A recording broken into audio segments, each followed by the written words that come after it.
देवाडा एरगवाण रस्ता ठरतोय मृत्यूचा सापळा. पीडब्ल्यूडीच्या ढिसाळपणामुळे नागरिकांचा जीव धोक्यात. राजुरा देवाडा एरगवाण हा अत्यंत महत्त्वाचा मुख्य रस्ता आज नागरिकांसाठी त्रास, अपघात आणि आजारांचं केंद्र बनला आहे.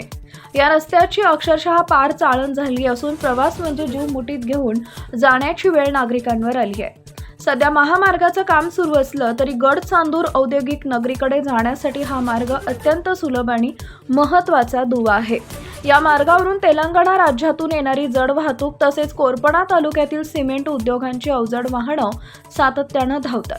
त्यामुळे हा रस्ता जड वाहतुकीच्या दृष्टीनं अतिशय संवेदनशील असताना देखील सार्वजनिक बांधकाम विभागानं याकडे पूर्णतः दुर्लक्ष केल्याचं चित्र समोर येत आहे. रस्त्यावर ठिकठिकाणी मोठमोठे खड्डे, उखडलेले डांबर आणि खडबडीत पृष्ठभागांमुळे दुचाकीस्वार, चारचाकी वाहन चालक, रुग्णवाहिका तसेच शालेय वाहनांना मोठ्या अडचणींचा सामना करावा लागतोय.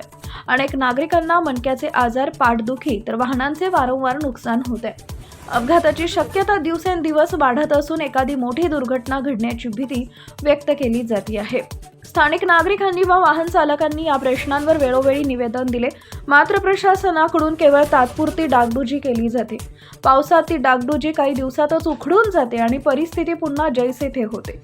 नागरिकांचा थेट सवाल आहे की ज्या कंत्राटदारानं हा रस्ता तयार केला त्याच्यावर असलेली मेंटेनन्सची जबाबदारी अंमलात आणण्यासाठी सार्वजनिक बांधकाम विभागाला नेमकी अडचण काय आहे?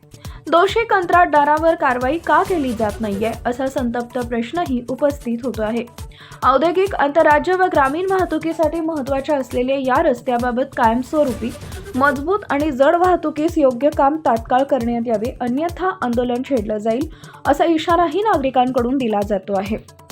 प्रशासन एखादी मोठी दुर्घटना घडल्यानंतरच जागे होणार का असा प्रश्न आता जनतेतून जोर धरू लागलाय. टाइम्स ऑफ महाराष्ट्र, राजुरा तालुका प्रतिनिधी अमोल राऊत यांचा रिपोर्ट.